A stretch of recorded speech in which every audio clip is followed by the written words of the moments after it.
My name is Rain, Yeah. and today we are very excited to invite Anna Wong, the Executive Director from Community Family Services of Ontario, to speak with us about some of the work that their organization and the work does. Hi, Anna. Hello, nice to meet you. So before we begin, I just really want to thank you very much for taking the time to share these information with us today. Yeah, no problem. And so to begin off, I just wanted to start off, if you can tell us a bit about some of the core services that your organization provides to the Chinese and Asian communities, Chinese and Asian Canadian communities here. Right. So Community Family Services Ontario, in short, CFSO, started in Toronto in the year of 1988. So we're about 32-ish years old already. We started off as a Chinese newcomer specific organization addressing their family issues and mental health. Throughout the years, we've grown, moderately. And right now, with our new name, we're trying to reach out to, a broader sector in Ontario. And instead of just Chinese, we also provide services in Vietnamese, right, along with English, Cantonese, Mandarin, and anyone who actually, is affected by any issues that our scope of service offers with if they are also, coming from a background of East Asian values, we would be able to help in a more effective way. That's because, we all know translation is one thing, it's a very technical process, right? So when someone is actually troubled emotionally or going through hardships at home or trauma, it's very hard for them to articulate their own feelings already, let alone actually to do it in a second language. So interpretation usually, it misses a lot of the nonverbal cues and it's not a very effective mode of treatment. So CFSO is proud to be able to serve in a culturally and linguistically sensitive and appropriate way using evidence-based models for Ontarians, newcomers or not, who are influenced by East Asian cultures. So in terms of our main services, I think we have two main streams. The bulk of our work is family service and mental health. So you can imagine them being family therapists, board certified clinical supervisors, psychotherapists, registered social workers, and registered social service workers. So that has to do with, family conflict, parenting, education, youth development, children being needing safety plan when they are affected by family violence and domestic violence, including spousal or intimate partner violence, child abuse, as well as senior abuse. So that's the core of our service. The other program that is also a part of our main service is the newcomer settlement program. So we serve conventional refugees as well as permanent residents under this program funded by the federal level of the IRCC. And it's mainly to help them settle into the local system in terms of legal, education, social services, finance, and all of that. All to in the hopes of empowering the newcomers with the right knowledge of the local system and access to the services that they would need so that they could, lead a sustainable and healthy and safe life in their new country, Canada. The newest program that we now have is the Disabilities and Special Needs Program. And that started about a year or two ago, shortly thereafter I came on board. It has to do with one-to-one and group rehab for individuals and families affected by disabilities or special needs. So, for the senior population, it would be, for example, those with stroke and post-stroke, they have needs in terms of mobility issues or a communication impairment or swallowing impairment, right? And for the adult population, it could be, they've had cancer and post-surgery. There are rehab needs to be done in terms of swallowing, speech, or behavior, or if they, have some TBI or traumatic brain injury and therefore impacted their social skills or whatnot, right? And then with the children's population, it's the population with special needs, developmental needs, and disabilities. So, you would, and it can be done in one-on-one or small groups, and, would be, children with autism or just straight up developmental delays, or with emotional and behavioral issues that can benefit from one-on-one or small group rehab.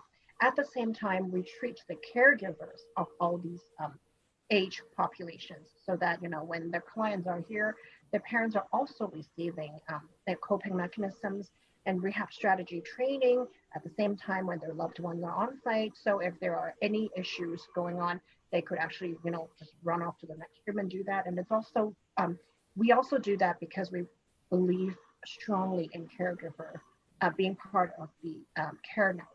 So in doing so, it won't be just drop off your family member for services, right? It's, you be family members become part of the care circle as well.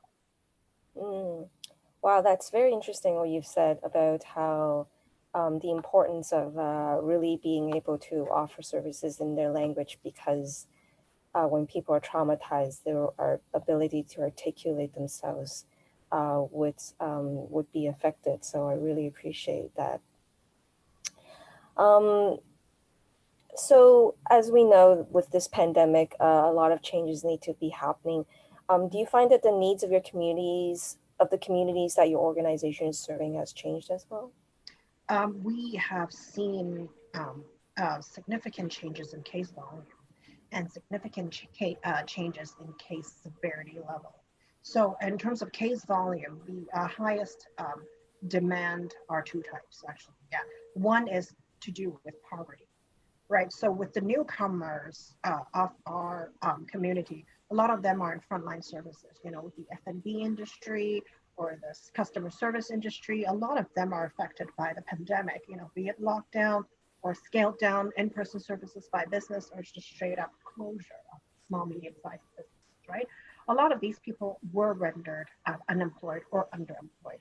So we spent, ever since March till now, a lot of our newcomer settlement team time has been spent on, managing the poverty needs of these families and individuals. So it would be the SERB application, the EI application. Sometimes they have trouble finding accommodation because of the skin color, right? And, landlords may or may not want to rent to them. So that's the number one. And in terms of demand change, another demand change has to do with individual and family health. So, with the prolonged lockdown or prolonged uncertainty or underemployment and the lack of social interactions, um, we see an increase in mental health and addiction needs. And we also see an increase in domestic violence cases. So the numbers have increased and the severity levels have really increased. And our team, we have, some mid-career level staff, we have some, entry level staff, and we have some, over 30 years of service type veterans. And all of them unanimously are feeling, an emotional impact or, a workload impact in terms of, it's not just the productivity that I worry about, it's also, these cases are very hefty, right? So it's and it's unknown. It's even more hidden than before. Think about ethnic communities within Ontario. A lot of them come from cultures where stigma is a big thing, right? If there's things going on within yourself that is, deemed mental health or abuse or trauma or whatever, you try to not tell people because it could be seen as, culturally perceived as, well, you're airing your dirty laundry against on others, or you're showing your weakness, or I don't know, there must be a motive of you doing that, right? Or it makes your family look bad, right? And the same thing goes with domestic violence, right? Oh, I know about domestic violence, but that happens across the street to my neighbor. It doesn't happen to me, right? Meanwhile, your family just threw you, your husband just pushed you down 2 flights of stairs, right? So, and it's stigma, it's awareness, and the help seeking behavior hasn't been very high traditionally in the Chinese or East Asian community. And now with the lockdown, it's even harder to find these people, right? They spend most, if not all, of their time with their families. And if there is an abuse perpetrator in the family, then they spend all of their time with the abuse perpetrator. They don't have additional external social support networks. They cannot leave the house. Some of them may not have access to cell phones or autonomous access to the internet. And therefore, even if they are aware, even if they are willing to break down the stigma, then they still cannot access help without their perpetrators knowing.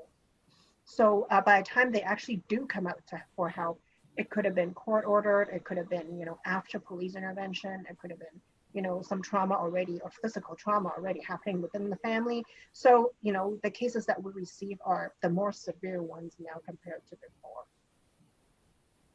Wow, thank you for reminding us of the reality of some people's situations, for sure. Um, and so, in terms of within your organization, what have you been doing to adapt to some of these increased needs? Um, in a regular year, there is probably little to no room of um, financial control to staff up or increase staffing capacity to address the skyrocketing demands, right?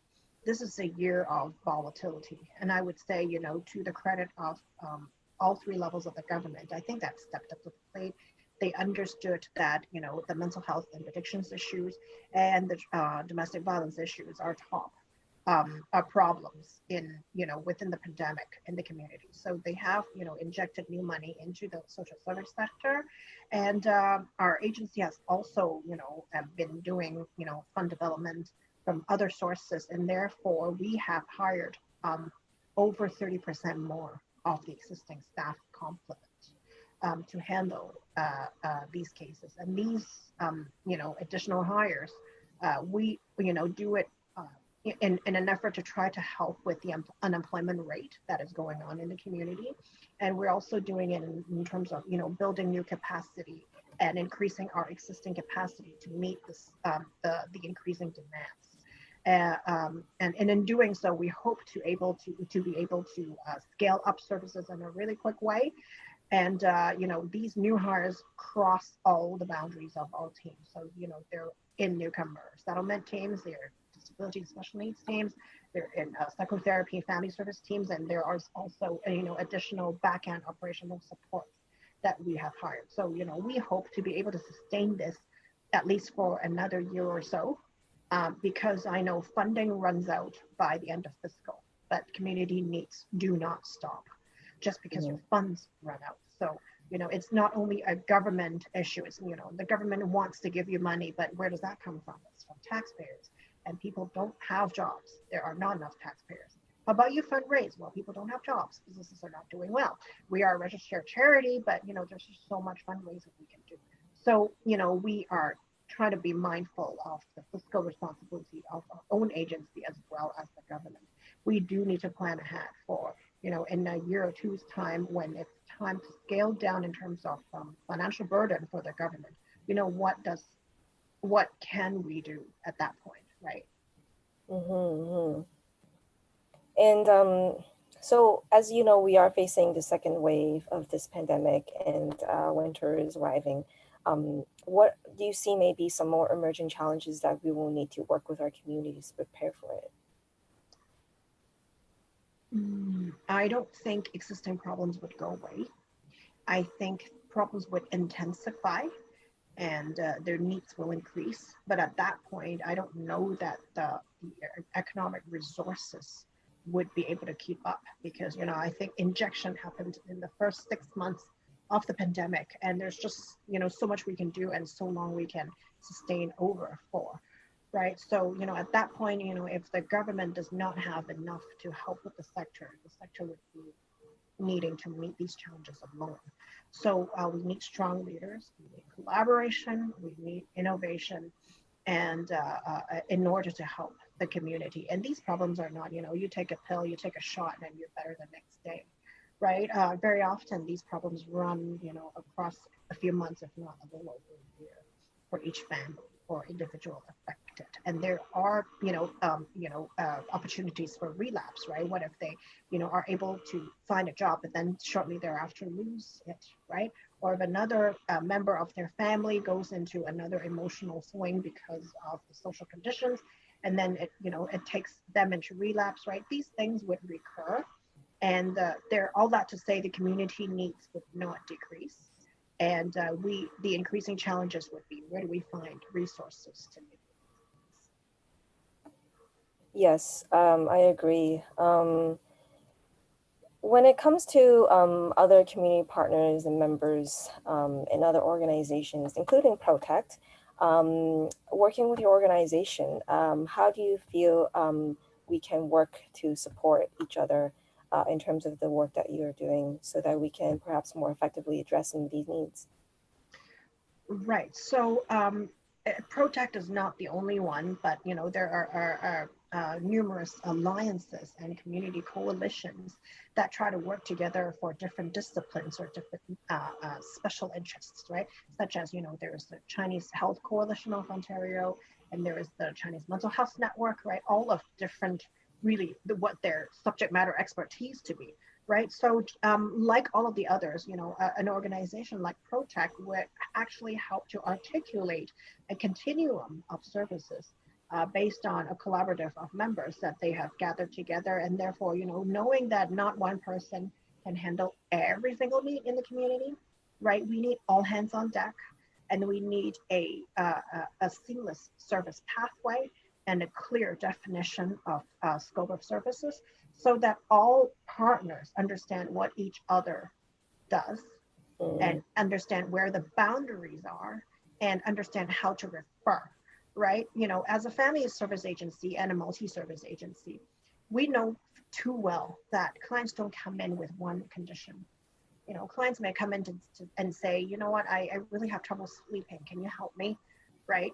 But, and the trouble sleeping could be underlying childhood trauma. The trouble sleeping could be ongoing financial stress, chronic stress because of COVID, right? Or it could be, worsening family conflicts, right? Or a risk of their own personal safety, right? So, they come with one presenting issue, and then the experienced clinician or practitioner would be able to unpack a lot of the background and identify the underlying issues. And it's only through this process can one truly be healed, right? And their needs be addressed on long-term basis, so that you're not only addressing the insomnia issue at the very surface of it, right? But then the underlying problems are not solved, and therefore, it relapses, it keeps coming back, it keeps recurring and affecting the person's quality of life.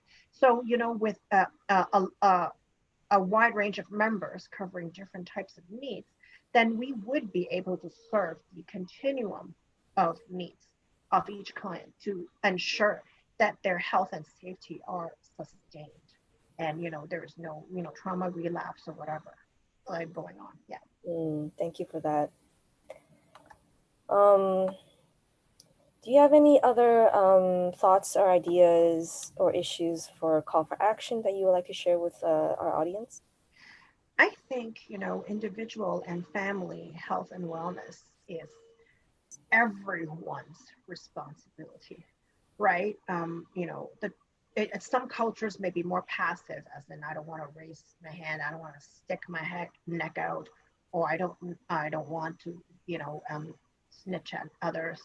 But really, if you see a child being abused, if you see a spouse being abused, or you see someone, at the brink of poverty or being homeless, or if you see someone in psychological or physical distress, do not hesitate, but reach out to offer help.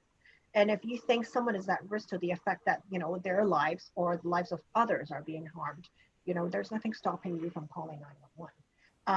Too often we hear about, oh, I know that they've been fighting a lot, but I didn't know that one day, there'd be cop cars out our door because our neighbor was killed by her husband, right? Or that senior left home at the middle of the night because she has dementia, she couldn't get back home, and then she froze to death, right?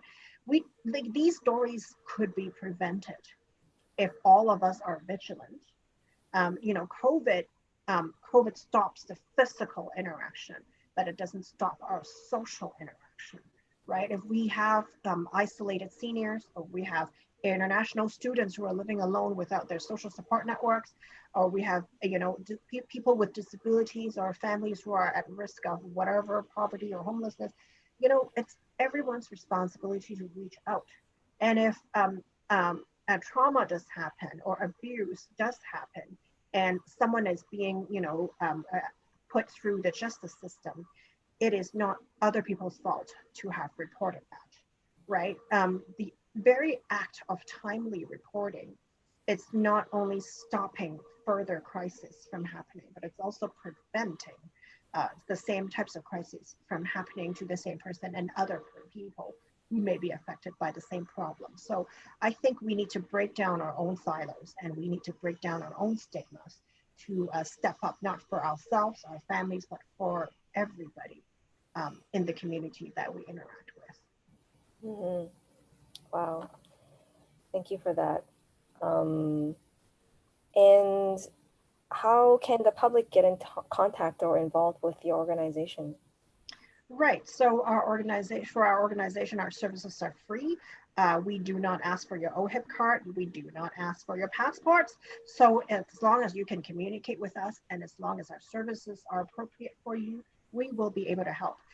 We can be reached at our hotline at 416-979-8299. We speak English, Cantonese, Mandarin, and Vietnamese. And if you want to, know about us further or, take advantage of some of the educational tools that we put out, including videos and handouts, we are accessible at cfso.care, cfso.care. Wow, thank you so much for all that information, Anna. It was pretty impactful and powerful. And I'm sure a lot of our audience members will find it really helpful as well too. Thanks a lot for your time, Rain. Nice chatting with you. Thank you for coming.